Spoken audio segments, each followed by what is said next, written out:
Internet of Things is connection of these objects, the physical objects, being able to communicate. When we look at the IoT, you're stacking very many different layers of technology, from hardware to software to AI. Looking at Kampala, if we had IoT devices installed, we could monitor traffic flow where real-time data is collected and processed, and it can help the public to know where to pass, when to pass. In agriculture, I think everyone has come to understand that now we have wearables for animals, which you can achieve with, radio frequency ID or other things like Bluetooth. A person will not ask questions when you're selling them an IoT for tracking their vehicle. Why? Because it's a valuable asset.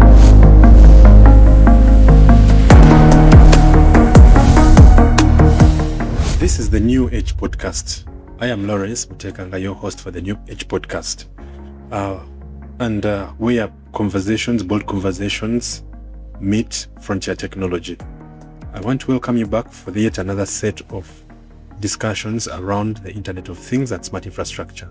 Our cities are growing faster than we can manage them. Think about the heavy traffic that each one of us has to go throughout every morning. Think about the congestion of Kampala and any other cities in East Africa. Think about the things that we have to do, the things that we use, the infrastructure that we depend on, the demand, the energy demand, and the pressure that we have put onto these solutions. I want to welcome you today, this very morning, and tell you that we are going to be discussing a very sensitive topic of Internet of Things and smart infrastructure. Today I have very awesome guests that we are hosting on the New Age Podcast, and I'll start with a very known Rosemary Nalwanga, who is our AI specialist, and she is an IoT specialist and also a PhD student and researcher. You're very welcome, Rosemary. I want to move ahead and introduce the next guest that we have for today, who is David Tusovera. David has a lot of experience in the topic we are discussing today. David is the CEO of Dojo.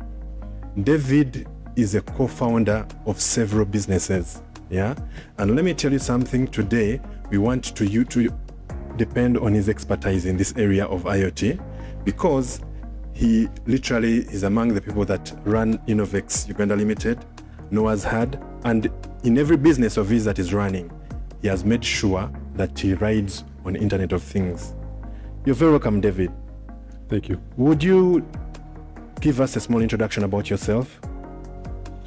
Yes, I'm a serial technology entrepreneur with a background in electrical engineering, CEO and founder of Dojo Hub, and also co-founder and CTO of Innovex Uganda Limited and Noah's Had Solutions Limited. I have been in IoT for more than 10 years now. My first IoT project being the iLabs project at Makerere University, where we're developing IoT technology for remote labs for STEM education. And then I went on to co-found Innovex Uganda Limited with my co-founder Douglas. And Innovex Uganda Limited has a product called Remote, which is for remote monitoring, operation, maintenance, and credit selling of off-grid energy assets.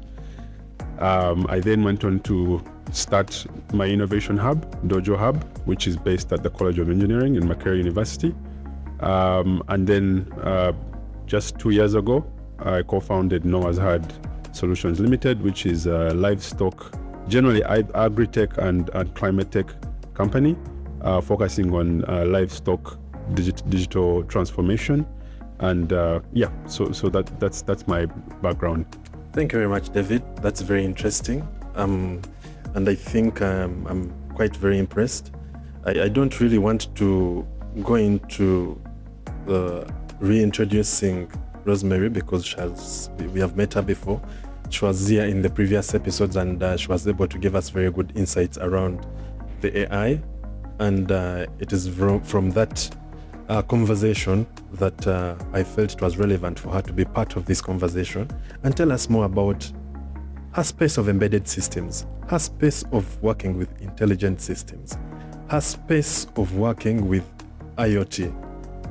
Before we jump into the discussion of the use cases around IoT, I think it's important that to start with you, Rosemary, you give us a definition of Internet of Things for our viewers there to understand what are Internet of Things. At times, people talk about Internet of Things and people do not know that actually they are experiencing, they are having living experiences of IoT. Would you want to define for us what an IoT is? Sure. Thank you very much.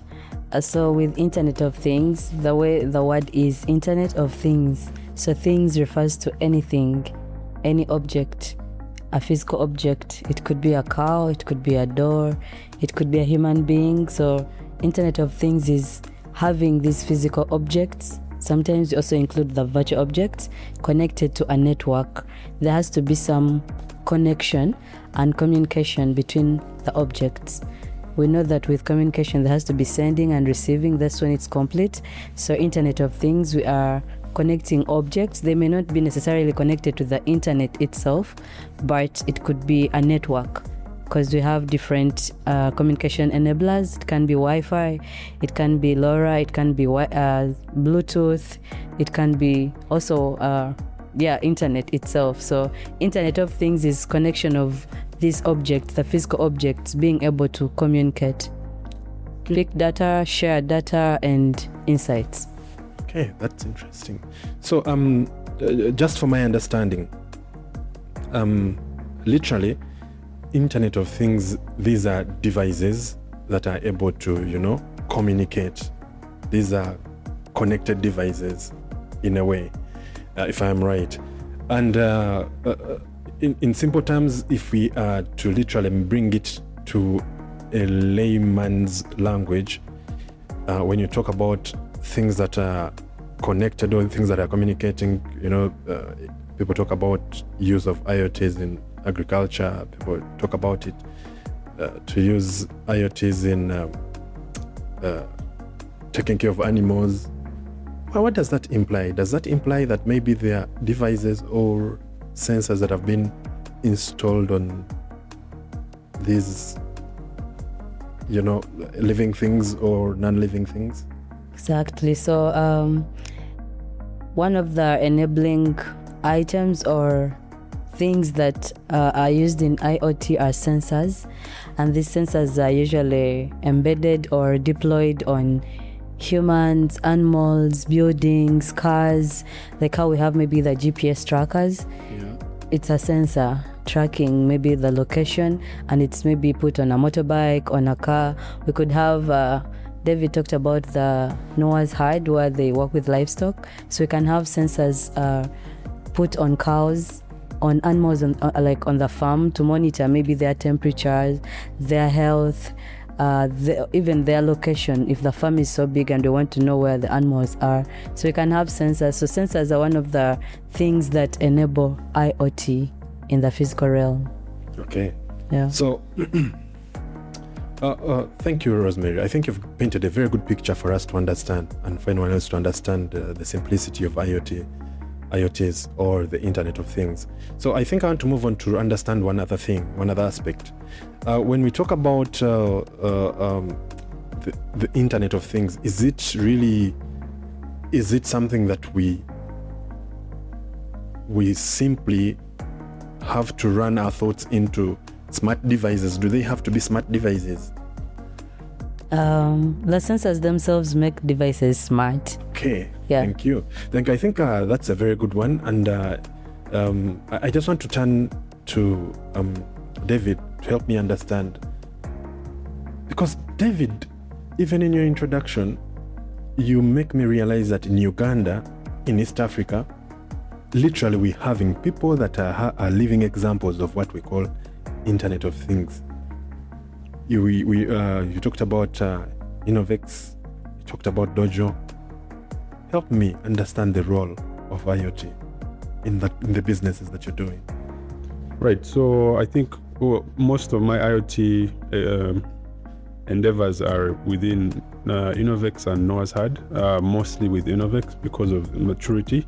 So with Innovex, the product, the IoT is the product. It is not just something that we are applying. This is the product, is the IoT technology, right? It's a technology stack that is meant to enable an industry. And the industry that we focus on is the renewable energy industry, specifically off-grid renewable energy, right?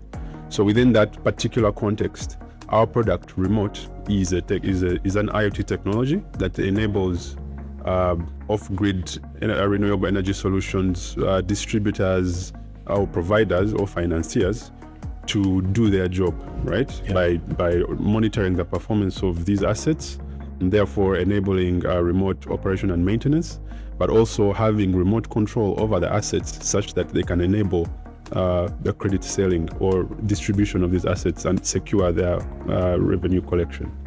So that's within the context of off-grid energy. In agriculture, I think everyone has come to understand that now we have wearables for animals, right? Yeah. And we talk about wearables, it's a wide range of things. On the very basic level, we have animal identification, unique identification of animals, which you can achieve with, radio frequency ID or other things like Bluetooth, right?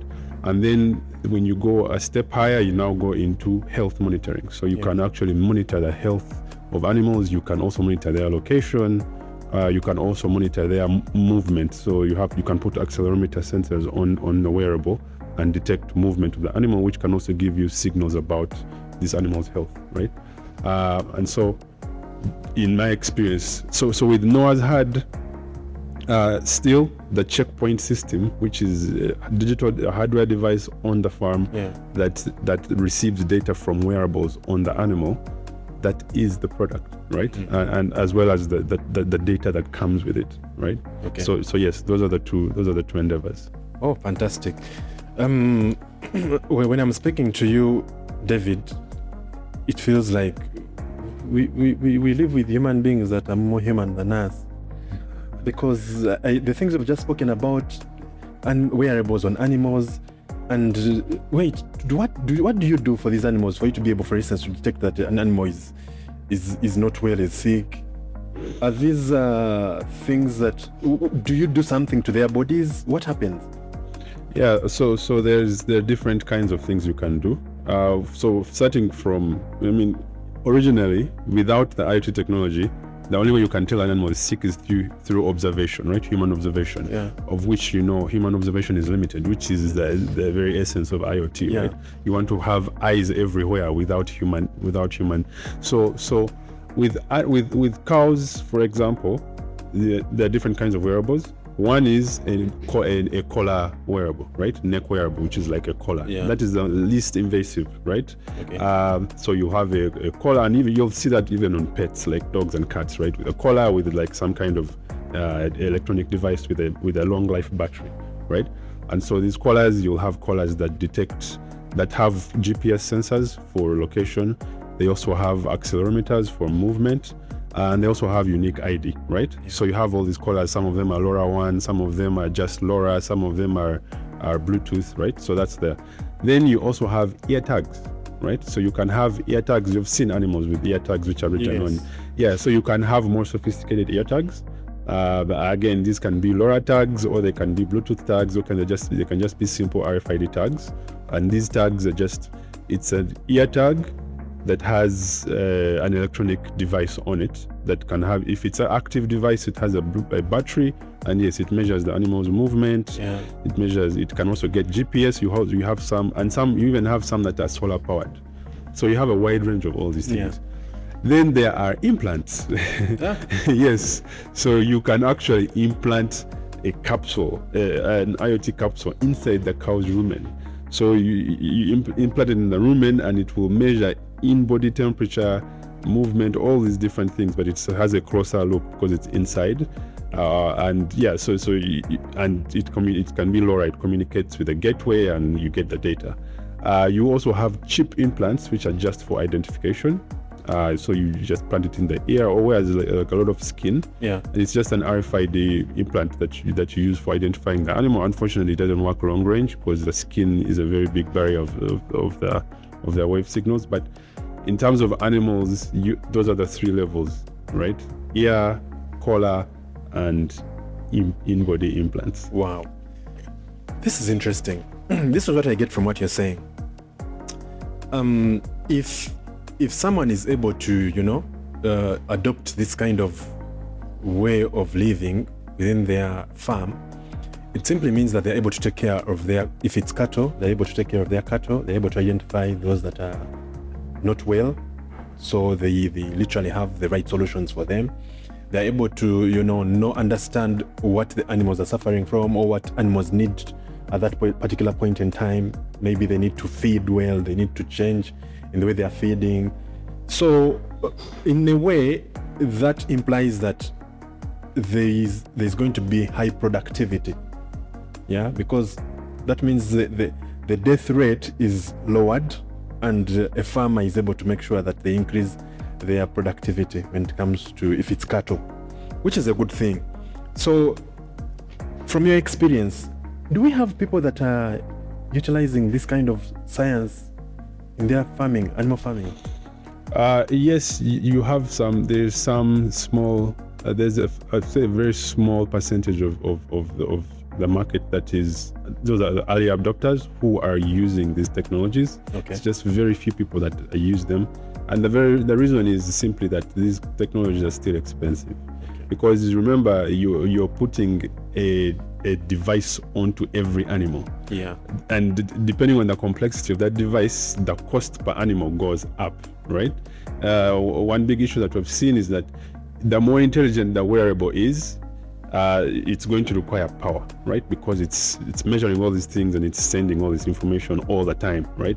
So what that does is now this thing has to have a long life battery, and if the thing is going to be on the animal for a long time, and it has to survive the elements, so it has to be encased, meaning that you can't even change the battery. Yeah. When the battery is done, you buy a new one. Yes. So those economics, the unit economics actually not that great, and so that is why you will find that such technologies actually cannot scale in our market yet because of that cost. I'm sure you've probably, there's this thing that's been going around, this company that was funded by Peter Thiel that has like this collar that can generate a sound that guides the animal where not to go. Like you have virtual fences, right? Yeah. Geofencing of animals. Yeah, that kind of product cannot actually easily scale enough because you need like it's virtually like $20 an animal. There's no farmer who's willing to spend that money. Very few that who are willing to spend that money. So it really depends. However, we've found that you see there are different kinds of livestock systems. Correct. For example, if you're talking about cattle, there's beef, there's dairy. You'll find that with beef, the individual animals are not that valuable actually, right? Because they're typically smaller and they're not that expensive. Whereas with dairy, you have one animal costing $1,000, $1,500. Yes. So because of the higher value of animals, you'll find that and because there are fewer animals, you'll find that in the dairy sector, there are different economics, right? And these guys generate money every day, right? So those guys may be more willing to invest more on per animal than the beef guy who has the thousands and each one is going to sell like at a few million shillings. It's not a whole lot of value. So there's also those dynamics that come into play and can affect the economics. Fantastic. Okay, let me first go back to Rosemary and let's talk about the interesting part about smart cities in Africa, in East Africa. I want you to look at how Kampala is fully involved in one, there's a lot of time wasting, there's a lot of congestion, traffic is a problem. I want you to quickly just paint a picture of what can be done to improve there's too much that's going on. Widening of roads, I think people are getting some good money. There's increase in the number of vehicles on the roads. Then people come on the roads and they waste too much time. How does IoT come in here to help the government deal with this problem, or the authorities deal with this problem? And more so, help people's time be spared to be more productive than sitting in traffic for about 2 hours. Help me just paint a picture of how IoT can be embedded, onboarded to help ease the public sector, especially when it comes to traffic. Okay, you're looking at our city, Kampala, and the traffic. It's actually not just about the traffic, but also the garbage and then the drainage system and lots of things, the markets. So with IoT, since it looks at collecting of data, processing that data, and then also taking action sometimes depending, or there's a lot of information sharing. So like looking at Kampala, if we had IoT devices installed, we could monitor traffic flow where real-time data is collected and processed, and it can help the public to know where to pass, when to pass, and you get that data in real time. You get that information in real time. Maybe like for garbage collection, I would look at garbage collection. Recently we had that incident in Chitezi. If we had sensors installed on the bins or in such areas, they can monitor pollution first of all, because the issue is just not about the garbage but also pollution, the gases that come out of there, monitoring the level of the bins, to notify, to alarm, to send a notification early enough that maybe the garbage collectors should come and pick the garbage. It would help with the neatness of the city. Going back to the traffic flow, we could have maybe sensors, GPS sensors installed on buses, on cars. They can help the government or the public, first of all, to monitor. It also brings in security itself if the infrastructure is being monitored. Of course, we use infrastructure to monitor infrastructure. So making Kampala a real smart city would move the country itself along, where would go away with these things of wasting time. Like you bump into a road and then traffic is going to take you 2 hours to get to your destination. If you had an application that gives you real-time information of how the traffic is flowing in the city, and then you can take a decision where to pass or where not to pass. And also, given the fact that the government would be using that data and information, it can also help in planning for the city, decision making, knowing which roads to make wider. Sometimes you find the road, the people working on roads, working on a particular road, and then you're wishing they would focus on some other certain road. If we have sensors installed, we can also be able to do early warning.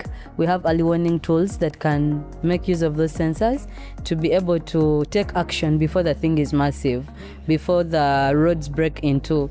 We've seen this Karuma Dam. Like I always hear innovations going on and everything.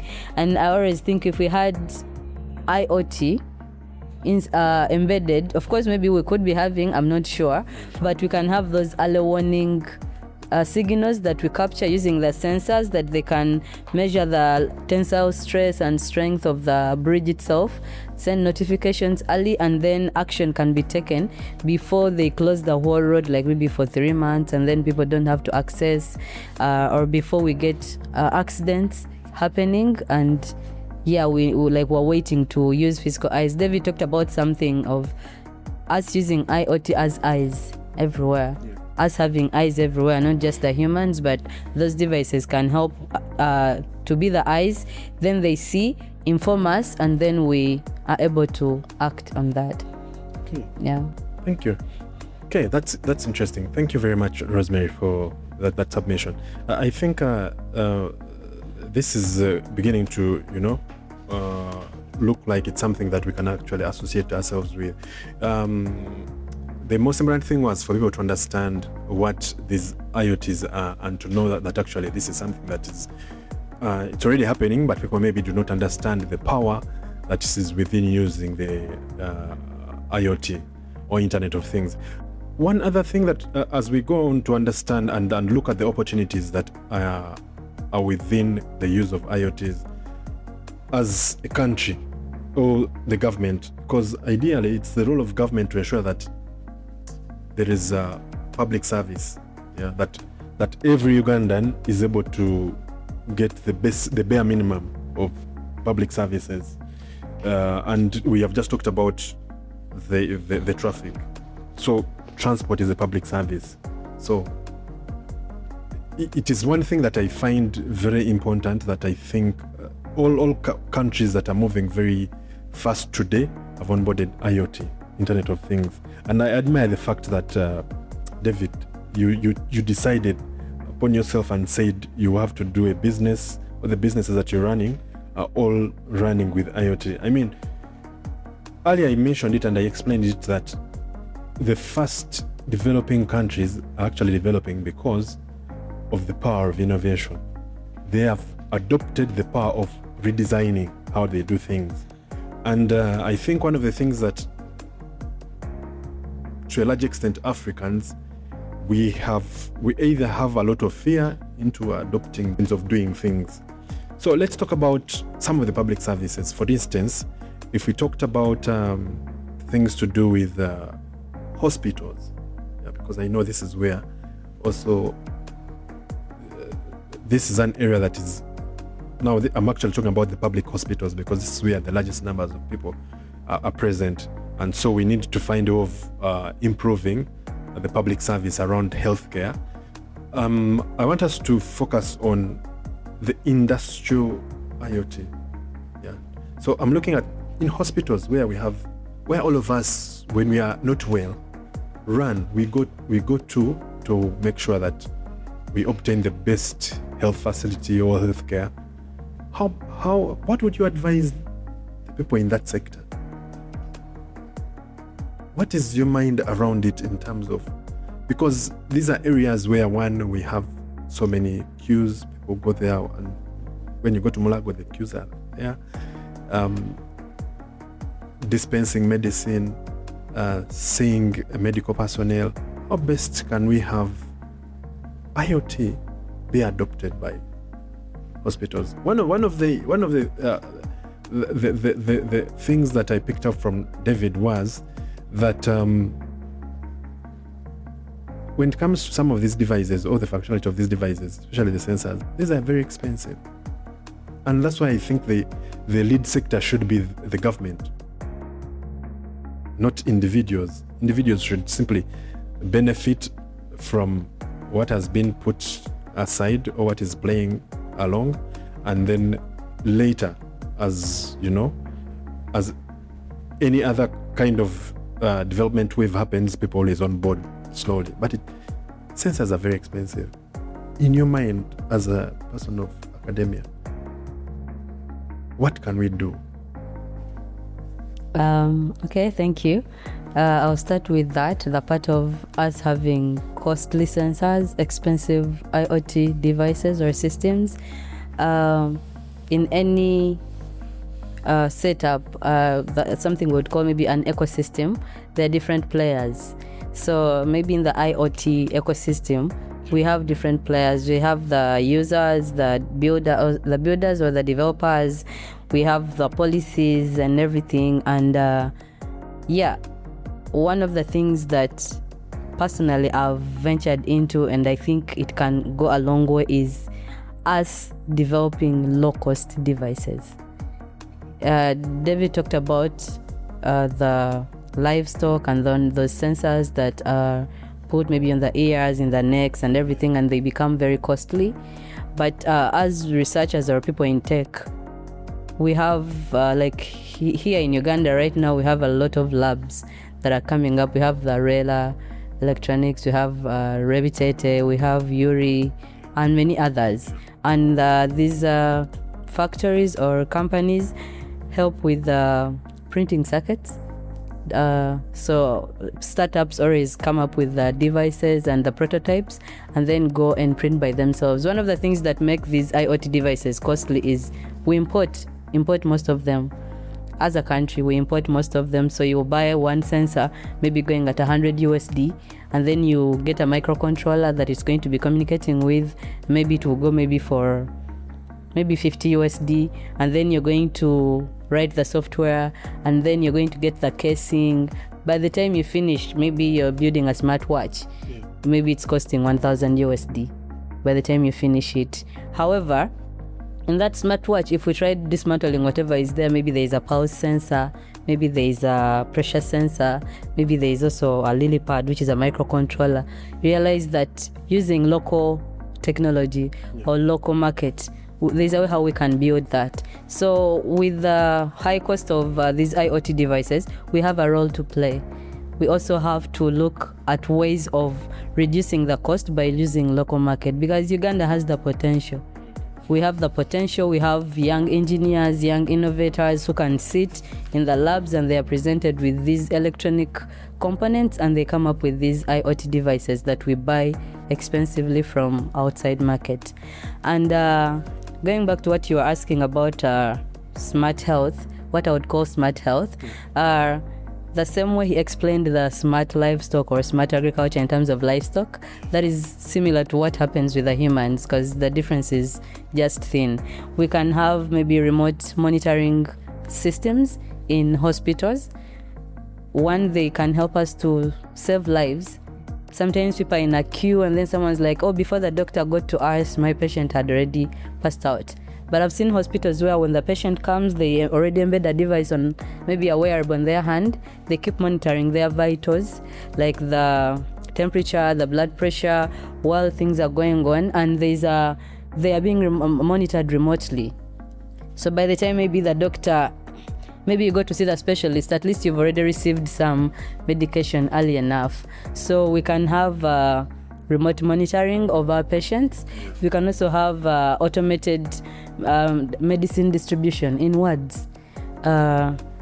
We can also use robots. Robots are part of IoT, so we can use robots. Of course, they are programmed and they can help with distributing the medication. Of course, robots don't get tired. Maybe they can run out of battery, but that is also something that we have to fix. And in that ecosystem, or some of the things that we need to work on, or the government needs to focus onto in this IoT ecosystem, is steady power or steady supply of electricity. Or I would say power, because it can be solar, it can be batteries, it can be different sources of energy powering these devices, because they're supposed to be powered probably 24/7 for them to work if efficiently or effectively. And also IoT moves hand in hand with digital services. So still with the hospitals, we can adapt to the digital services whereby patients still don't have to go to the hospital and make queues. Some things they can work remotely, and then information is sent to the medical centers that are being attended to by humans on real time. And we save time, we save life, and we also save on the costs, and we also reduce the traffic. So someone who was supposed to drive to Mulago first got maybe some attention from home, so you reduce on the movements also around the city or around the country. Wow. Yeah. Okay, thank you very much, Rosemary. I think that's very, very good answer from you, and I'm sure it's able to provoke people's thought processes. For those that are watching us and viewing this podcast, I want to encourage you, please reach out to us using our social media channels that are running on the screens below, and make sure that you have some time to subscribe to our YouTube channel.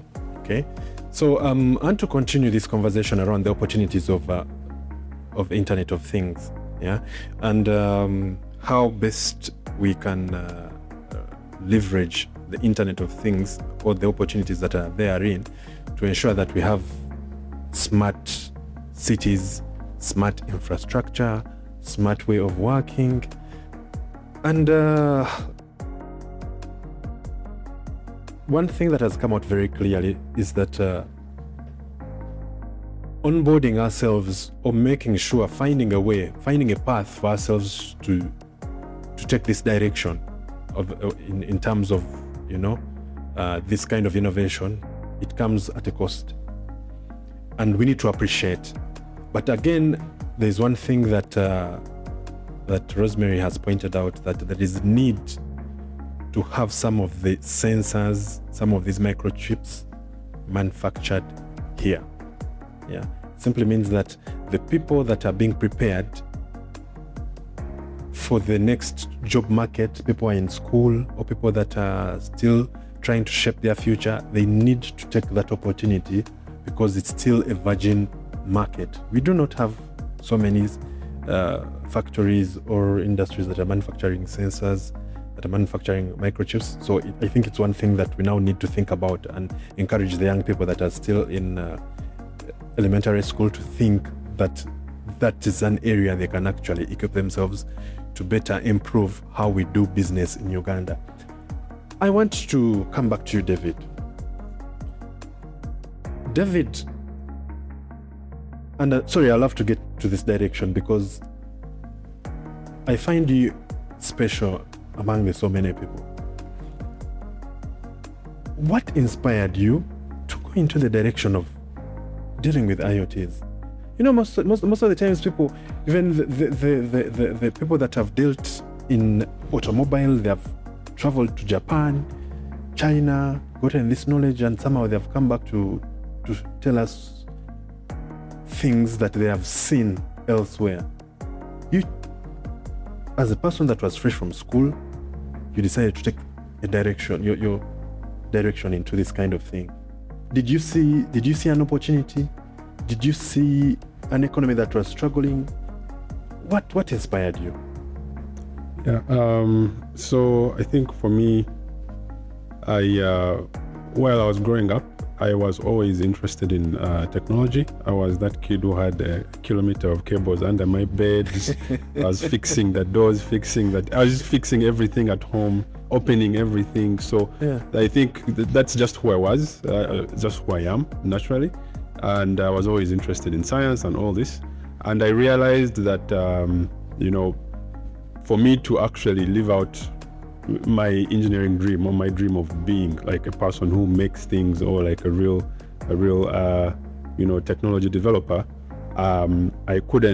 there was no existing structure for me, right? So that is why I decided that, I'm going to just become an entrepreneur because it's the only way that I could create the environment that I wanted to be in to live out my nature, right? It's in my nature to be like this, right? So I would say, so the inspiration just came from me being like this, right? I was born like this. Yeah. I like tinkering with things. I like building stuff, and I will always do that until the day I die, right?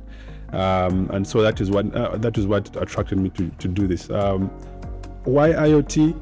So again, I'm more of a generalist than a specialist. I like to know all about everything, right? Yes. And not just one specific thing. And IoT is a very, very good opportunity to get you to dip your hands into a lot of stuff. Why? Because when you look at Internet of Things, you have at the very basic level, you have the hardware at the low level. Hardware that is wherever it is going to be situated with sensors and maybe some actuators, right? And then it is interacting with a server over the internet. So you have communication, right? So now you have telecom, right? And then, so you have the communication medium, and then you have the server which has software. So now you're talking cloud, you're talking software applications, web applications. Yeah. And then you have the client side, you have a mobile application or you have a web interface, right? And then you want to analyze this data and generate insights. So now you have AI. So you see a full stack of IoT. When you look at the IoT, you're stacking very many different layers of technology from hardware to software to AI, all these things, right? So because of that, that is why I was so attracted to IoT, right? And also just the mere fact that, a device, and really what drives me around technology is the core thing is non-living things appearing to be living. Okay. That is always it. So that is why actually I started my technology journey with robotics. It's because I always had interest in giving life to non-living things. That's really at the very, very core of it. That is it, right? So the Internet of Things is a thing that is interconnected and is operating. It's like a person, but it's not a person, right? And so when you look at giving life to things and things participating in this network and the opportunity to engage in all technology stacks, right? So whether it is mechanical things, you have physical machines that do things, but they're intelligent, they can communicate. You have you're observing the environment, you're controlling them, you're building software that can control them on a server. So that opportunity to explore all those different layers of technology is why I went the IoT route. Fantastic. That's very interesting. I think I want to encourage so many young people that are still forging their way up in life. At times passion. And can I tell you one thing? It's very interesting. You just talked about your passion, being the person that has this thing of trying to do things, engineering things. And to hear today we are discussing IoT. You talked about one thing that is very thrilling, seeing devices as though they are communicating, non-living things talking to each other. So, it's just amazing how the world is changing, but I think it's changing for the better. And one of the things that is supposed to help us smoothen and ease the way of work and run faster than we should is simply adopting to these new emerging trends, of which we have the Internet of Things. So I want us to look at the role of startups in the IoT innovation ecosystem. Startups. Do you think, and I'll get back to you, David, do you think, given that you're a technology entrepreneur, do you think that startups have a contribution to the IoT ecosystem? Absolutely, 100%. So if you look at just generally how things happen in any economy, most things are driven by the private sector, right? Yeah. And when you look at just private sector alone, within that context of private sector, the drivers of innovation are not large established corporates or large established companies. Large established companies know how to repeat the same thing over again and extract value from it. The drivers of innovation are new entrants, startups, groups of people who are trying to change the way things are being done, trying to disrupt, and for them that is their opportunity because that's their way to enter the economy. Right? So, and when you're looking at IoT, yes, it's the fourth industrial revolution. We're still on the onset of IoT, especially in Africa, right? It's still nascent, and so naturally, it is definitely going to be brought forward and pushed by startups. It is really a startup thing, right? Wow. Yes, so 100%, yes, it is startup land. Fantastic. Thank you very much, David. Rosemary, I want to get back to you, and I pose this question here.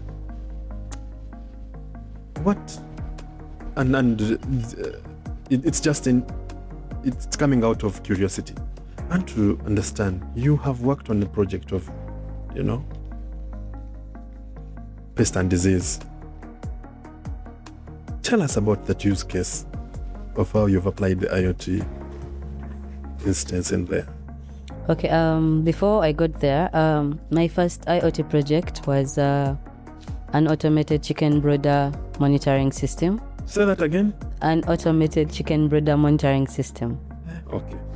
Actually, it was monitoring and control system. So I was looking at farmers who do poultry, and then usually we see them putting charcoal stoves, and then in the first weeks or first days, you literally have to sleep in there with those chicks, and they are very sensitive to temperature, to feeds, to the health, the environment inside there.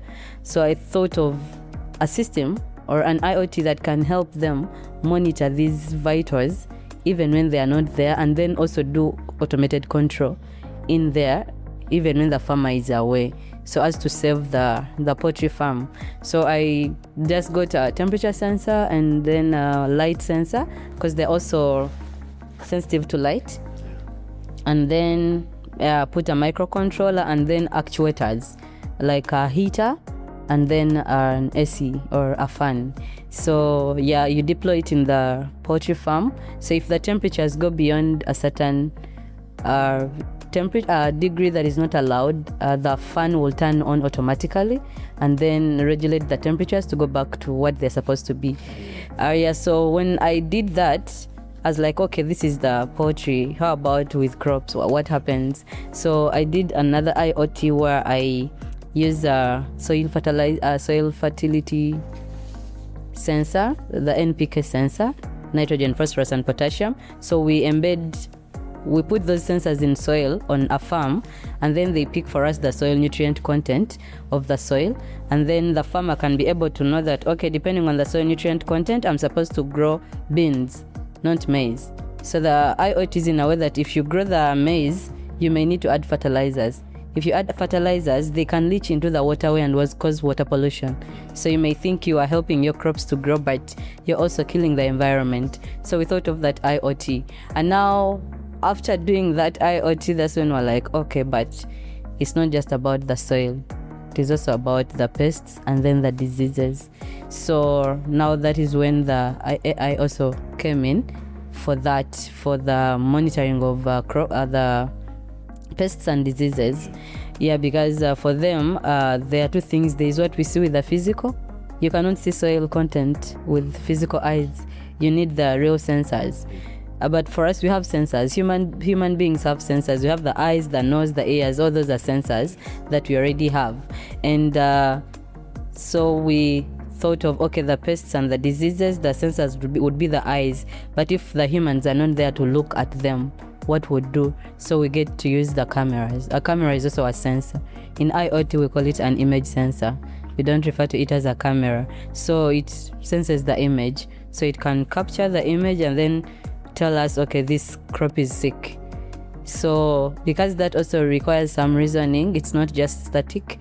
That is why with the IoT of pest and disease detection, we use AI to assist to be able to make rightful decisions. Yeah. Okay, thank you very much.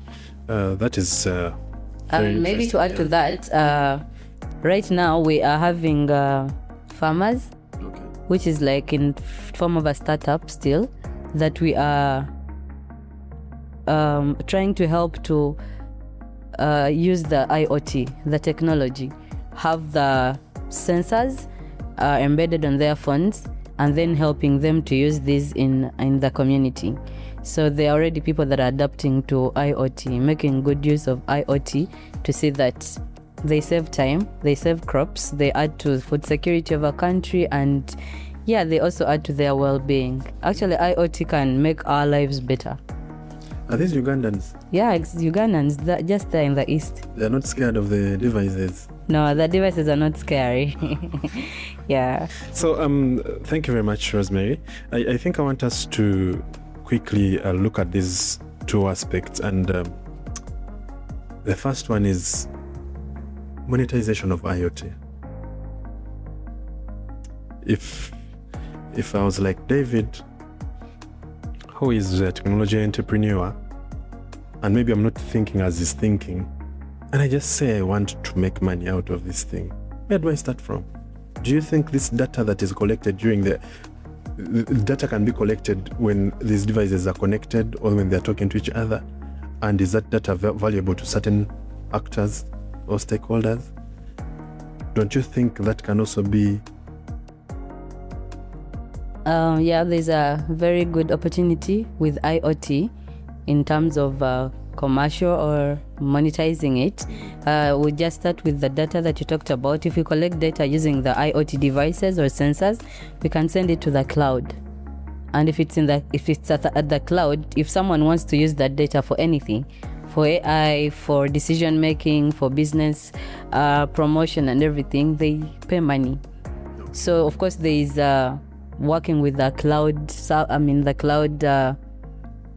How do we call them? Okay, the service provider. Yeah, the service provider. For example, if I'm using Amazon Web Services or if I'm using Google, that kind of operation. And then if someone is going to use the data, maybe they're going to also pay some money, maybe through the telecom company or directly to the cloud server, the service provider. And so that is one way someone can make money. Then the other way, if I start up, like for example, I told you about the automated chicken brooder. Yes. I did not scale it up. Of course, from the lab, we start with the prototype, putting the sensors together and see what they can do. Yes. But what is used in the lab is not what is used out there. Yes. It is not what you sell to the industry. And I think David has a higher opinion on this, that the fact that he has done it. Like when we talked about the sensors, you don't just get the temperature sensor and maybe the pulse rate sensor and maybe put it just in a box and put on the car. No, there has to be interoperability. There has to be factors that are being considered. So while we are looking at the monetization, there is we call it a pipeline. Like, okay, from when you start the idea itself, and then you build it. And I'm glad currently in Uganda, the Ministry of Science, Technology and Innovation, through His Excellency the President, they are trying to fund startups a lot, because these are the highest enablers of IoT, according to what I think. As they sit, you find like young engineers, maybe 3 or 4 of them, they sit, they have an idea, they start up something, and then they get funding, and they can now scale this up into industrial-based devices or systems that people can use without them having an effect on their lives. Because also IoT, the fact that there is that intercommunication, it also has a threat. There has to be guidelines followed if you're deploying or installing. You won't just deploy something. He talked about the capsule. You won't just cut somewhere and then put a capsule in the car without following some guidelines and procedures. So monetizing the IoT has a whole pipeline or ecosystem or a model. I would call it a model from when you start the idea, then build it, and then scale it up. Of course, those factories that I talked about are some of the entities that are also helping to monetize these IoTs from the lab to the field. Because we have a number of IoTs, but they are still lab-based. Just lab-based, someone comes and says, hey, I built this and this. Like that, I built it it was for academic purposes. The first IoT I built, and I would call it a lab thing. Although we have countries that have deployed such systems. I don't know if I was the first to build or they were the first. But I was doing it for academic purposes. And these have been commercialized elsewhere. Exactly. So we have barriers to adoption of this IoT.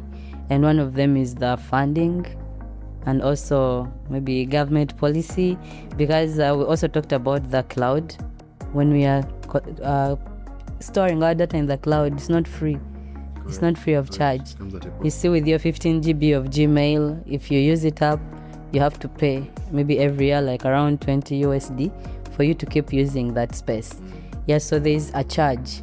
And that calls for the innovators themselves to think of ways like Edge AI. I always advocate for Edge AI. And when I'm building any IoT, I ensure we are going to use the edge. Like the device has to store, has to process, and has to communicate. We don't want to so much rely on the cloud, because the people in the rural areas cannot afford. We still have a very big infrastructure gap. You go to some places and you can't even tap mobile networks. Like Airtel, MTN, whichever, they don't work there. So how will those people adapt to IoT that needs some interconnection and communication with other digital services, other servers that are installed elsewhere, for them to make use of that? So we still have that infrastructure gap, and it affects the devices or the IoTs from moving from the lab to monetizing them or commercializing them. Okay, thank you very much, Rosemary. There's one thing that I pick from what you're saying. Of course, you've said a lot of good things, but one of the things that I've picked out as a very huge pain point, especially if we have to scale this up, even the people in other regions out of the cities, is the infrastructure gap. And it's for that reason that I want to call upon all the technology companies, the telecom companies, to ask you to please partner with government and support it, ensure that there is full-scale coverage, network coverage, to support many of the people that want to extend this kind of innovations, this kind of solutions, the people in the rural areas, people that actually feed us, because these are people that do the agriculture, they do the farming. And this is just a request to the stakeholders, the actors in these specific areas. David, you've heard about smart homes. There's one thing that has refused to leave my head. The cost. The cost of having these, of using IoT is a bit very high. So it simply means that it would be a certain segment of our population that would actually try to move their homes to be smart homes. Because smart homes would mean maybe someone enhances their home to have IoT enabled security when it comes to whichever, maybe TV screens at home. So when I talk about smart homes, is it something that is palatable with your thinking? Is there demand for smart homes in Uganda? Yeah, so I think we need to first begin from the basics, right? We were talking about the whole cost thing, right? So the thing about IoT is that the cost problem is really, it's an opportunity cost problem. Okay. Meaning that a person is willing to spend on IoT when the opportunity cost is great, right? So for example, you will find that a person will not ask questions when you're selling them an IoT for tracking their vehicle. Why? Because it's a valuable asset. A person, all the money that they ever make in their life, the amount of money they spend on a vehicle is a very large percentage of all the money they have. People will take out loans to get a vehicle. Yeah. So when you're selling a tracking device, it's an easier sell because it's a high value asset. But if you're talking about having an IoT that can detect the light, sense the light intensity in your room so that it can know how the curtains should be, like that's a luxury. Okay, yeah. The cost of that, the opportunity cost is too high because the amount of money I'm going to spend on that IoT versus the value I'm going to get, it's not that, I would rather not buy it. It's a luxury. So in that particular case, only a more resourced person is going to be willing to invest in that, right? Because it's a luxury. And it goes back to the thing I was talking about regarding beef farmers and dairy farmers, yes, right? Yes. A guy with a Frisian that costs $1,500 is willing to invest $20 per animal, but a guy who is going to sell a beef animal at maybe $500 is probably not going to, So when you talk about smart homes, you'll find that more people have CCTV than any other IoT. Why? Because they are more interested in protecting their things, protecting the assets at home, protecting their safety, because safety is on a premium, yes, right? Observing that what is the house help doing? Are my kids safe? That is at premium. Yes. So the guy will invest, the person will invest that 1.2 million, 3 million, 2 million shillings in a CCTV system or maybe an alarm system to ensure that things are safe. They will buy a younger alarm system at whatever cost. But if you're talking about these things of my toilet can detect the smell and know what my fridge should be stocking, like that's those are luxuries. Yes. So it comes down to those dynamics, and so yes, people will invest in an IoT if the cost of the IoT compared to the value that it brings, if that works out for them. Okay, fantastic. As we close the session, I want us to, talk about the cybersecurity around IoT. David, you who is an entrepreneur, because I'm sure there are certain things that people look at in terms of what is the security of what I'm buying, what I'm taking. Give us some comfort around the cybersecurity of using these devices that are IoT enabled. Yeah, so unfortunately, cybersecurity, especially with the IoTs, has not yet actually gone to the level that it needs to be. And that is because, again, IoT is still nascent in our market, and therefore the amount of people who are attacking IoT systems is still low, right? Again, it all comes down to value, okay? The more valuable the data that you're getting with your IoT, the more likely it is to be vulnerable. The more vulnerable it is to attacks because the data is valuable, right?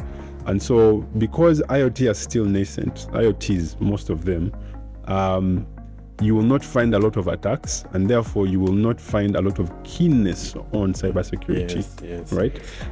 The other thing is that cybersecurity, unfortunately, our market has not yet matured to the level where cybersecurity is something that is budgeted. People don't typically budget for cybersecurity, okay? It's not every office that's going to want to have some kind of a Sophos firewall somewhere just because they're doing IoT or what, right? So in my observation, cybersecurity is kind of like an afterthought, and that is because the attacks are not really happening yet, okay?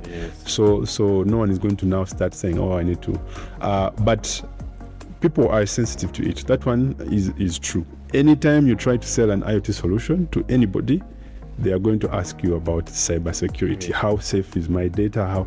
So that is happening. However, because we perceive cybersecurity to be an expensive thing, and it is in fact an added cost, because as an IoT developer or person, a proprietor of an IoT solution or even a distributor of it, you want to invest in the bare minimum. Does the thing work, right? So that's what you're going to prioritize. And so cybersecurity will tend to be an afterthought because you don't want to consider that cost. Now I have to get a cybersecurity expert, I have to pay money. So that is why it is usually left out. And so naturally, the only way that it's going to gain relevance and be front and center is when first the attack instances happen. Right? Big stories come out. Hey, this guy's factory was attacked and the machines melted. Okay? Or this person's farm, the cows died because the feeding system injected the wrong thing. That is when such stories start coming out, that is when now people will start paying more attention to cybersecurity. The other thing will be, of course, regulations, right? So if the regulations force entities to put cybersecurity front and center, that means that the only way to formalize your operation, whether you're a proprietor of an IT solution or distributor, is by actually having at least a minimum level of cybersecurity. So that is going to happen, but the thing that's going to drive it's like, when do people who say CCTV systems get more business? When robberies are being reported, right? So likewise, when IoT matures to a level where there's high interest in malactors, and those stories start coming out, that is when now cybersecurity will become less of an afterthought and more of a necessity and something that people actually implement. But as of now, it's just something that someone thinks about and say, I'm going to get to that when I have the money. For now, I think we're still into the reactionary countermeasures because people have not tested the wrath. Not yet. Right. Thank you very much. I want to close on this session and to appreciate our viewers that have been able to stand and stay steady with us up to this point in time. Please have a conversation with us. Engage us through all our social media channels that are running below on the screen. I'll come back in the second segment of this discussion of IoTs, and in the next in the next segment, we'll be talking about policies, government is, plans in IoTs. How best can government position itself to benefit from IoTs? How can the regulations be drafted to ensure and to encourage development and consumption of the IoTs? I want to thank you all for staying with us. I will see you in the next session.